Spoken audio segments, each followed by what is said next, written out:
What's up everyone? The second set of nominations of Big Brother Canada 10 have been made and a house meeting is already being called. We've got so much to talk about, so welcome to your live feed update. Now, right before we get started, folks, if you haven't already, I would really appreciate it if you could hit that subscribe button. And also, with this being something new I'm covering, Big Brother Canada, hitting the like button helps me out more than you even know with the YouTube algorithm. So please hit the like button. And also, if you want to get notified every single time a brand new upload goes live, hit the bell icon.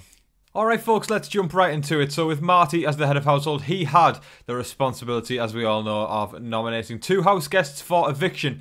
And he decided to nominate Jay and JC Lynn. So this is an interesting one because we can break it down and discuss what are the benefits and the disadvantages of taking either out. Now we've got Jay. And Jay, it's always difficult within the first couple of weeks to kind of discuss these advantages and disadvantages of taking someone out because it's so early. However, we'll try and gauge it. Jay is being a bit of a background character. They were on the wrong side of the vote, that's for sure, and that automatically puts a target on your back. I was recently watching Survivor Australia, and spoilers if anyone's watching that, just turn off now if you don't want to hear it, but Sandra Diaz-Twine was playing alongside her daughter, and when Sandra was on the sinking ship, Sandra's own daughter voted her out. That just shows you how important it is to be on the right side of the votes, because even if you're just that one vote, it's just enough to go, yeah, they were on the wrong side, we target them next time. So Jay already made that mistake by putting himself on the outs.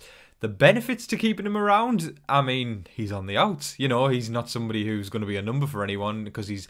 But equally, you could argue he's the loose. Sorry, they are the loose cannon. I do apologise with pronouns. I need to make sure I'm getting those correctly. So if I've said hey, I apologise. It's they. That's what I need to be referring to Jay as.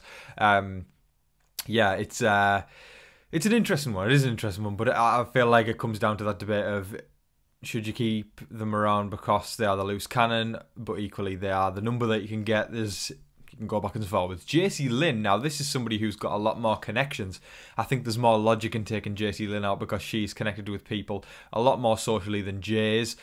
And JC Lynn seems to be at the start of a potential showmance with Gino. Cut the showmance in half right now. Take the knife and slash it right down the middle. Because if you let a showmance get on its way, it can often go all the way to the end, right? We've seen it before in Big Brother US. I'm pretty sure it's happened in Big Brother Canada. I haven't seen enough to say myself. But showmancers are a threat. And people, especially in modern day Big Brother, people ignore showmancers. People don't care. People don't realise that they can do damage once they make it further. So, honestly, the best move right now would be taking JC Lynn out. I personally would like JC Lynn to stay over Jay this week. But, of course, it's, you know, we've just came off Celebrity Big Brother where the process was very much kind of dun because it's a quicker season. We've got the more stretched out weeks, which I like because we can get a better gauge on the dynamics and really see the game flesh out. So I'm excited to see how things play out. But I would say, as of this point, Jay is probably the target. But who knows? I mean, listen, things don't start to get deep until the veto. So yeah, but as of right now, Jay and JC Lynn are on the block. Now, there was a point in the day in which Josh and Jay were talking about the POV. Now, of course, the POV is incredibly important in Big Brother, and it can change everything that happens, and more so in Big Brother Canada, I've got to say. This is, what, week 2, and I'll watch Big Brother US year in, year out. I still love it. No matter what happens, I still will watch it until the day it dies, hopefully never. However, it's very formulaic in Big Brother US currently. Who knows, it could be different in 5 years' time if the show's still on. It might be different next year, but who knows. I feel like, though, it's all very block alliances, and we just take this person out this way, and it's very much predictable. And then, you know, it's Battle of the Titans when we get to the end of the block alliance. However, with Big Brother Canada, there's so many layers, and people, you know, while there is these block alliances, people have loads of deals outside those alliances, which is why, you know, people, even though we talked about Jay being on the outs, Josh has said to Jay that he'll use the POV on them if he actually wins the POV. And I love that. I love it. It just mixes things up. And but they were both discussing and saying they feel as though the noms will stay the same unless that happens or whatever. Obviously, JC will use the POV on herself if she does it. I don't know. There's so many interesting scenarios to look at this week, and I guess we'll talk about the backup nominee. You know, who's going to be the backup target should one of the nominees come down. Now, there's 2 names that continue to get floated around, and it's Kevin as one of them, because Kevin's kind of somebody who I don't think he's integrated himself socially too much. I feel like we could have predicted that just from the way his bio was talking about how he wants to become the puppet master and all that kind of stuff. I don't know. He just came across as a bit of a Dr. Will wannabe that's never going to become Dr. Will. However, it's week 2. We don't know just yet. But personally, I don't think anyone can become a Dr. Will. But anyway, the other person who is potentially a backup nominee would be Jess. Now, Jess is somebody I was very, very excited to see them win the Power of Veto in week 1 because I thought, while they are not necessarily going to be a great game player, they were incredibly, incredibly entertained at the fact that they were just starting a little bit of... They didn't start an argument, but it was just little things here and there that I think, if they stay in, we're going to get good feeds. It's going to be torture for the house guests. Not necessarily torture, but there's going to be arguments, but that creates entertainment for us. So I was happy that they won the POV in the first week. Now, Jess was talking to Marty, is doing like, the open door thing with the HOH about, just becoming transparent with each other and saying what's going to happen. And Jess is getting the big vibe that she is going to be the backup nominee. And while Marty couldn't straight up tell them, Jess, you're not going to be the backup nominee. It was because it's in his head for sure. Jess was no filter whatsoever. They were looking at Marty and saying, if you let me finish, just let me talk for once.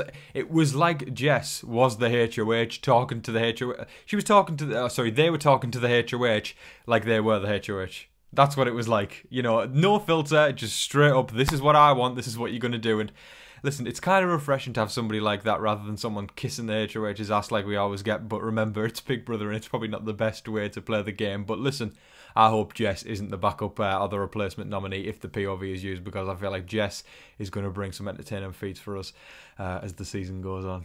Okay, so house meeting talk already, and we're only on the second week of Big Brother, and technically it was the second day of the live feeds, which is crazy if you ask me. So Marty basically wanted to call a house meeting, basically to discuss an open door policy as head of household, and that word kind of got around fast, so the house meeting didn't even end up happening in the end. But then Jay started to discuss about doing a house meeting of their own.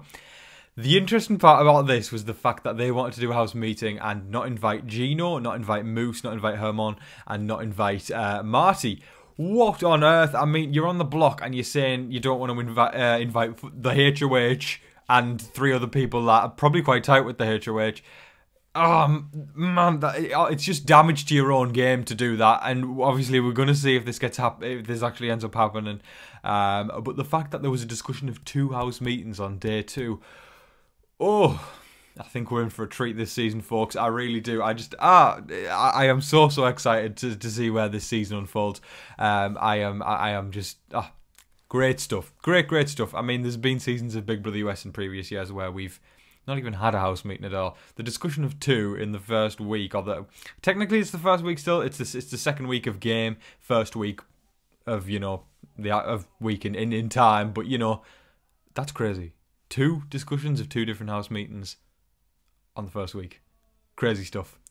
Now let's talk about Betty for a short while. Now Betty is somebody that has fallen to the background incredibly quickly, but also somebody who, as a result of falling to the background, can be an asset. And JC Lynn was working on trying to get her vote yesterday.